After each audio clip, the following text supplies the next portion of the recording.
Our Father, Lord Pastor Felix Mulenga just ministered healing and deliverance to our Father, and he just wants to give glory after the experiences had after prayer.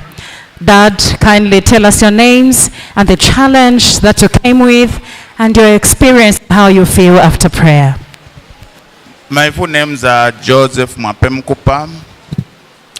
I came to get healed spiritually and physically, and I can attest to the fact that I feel better than I came.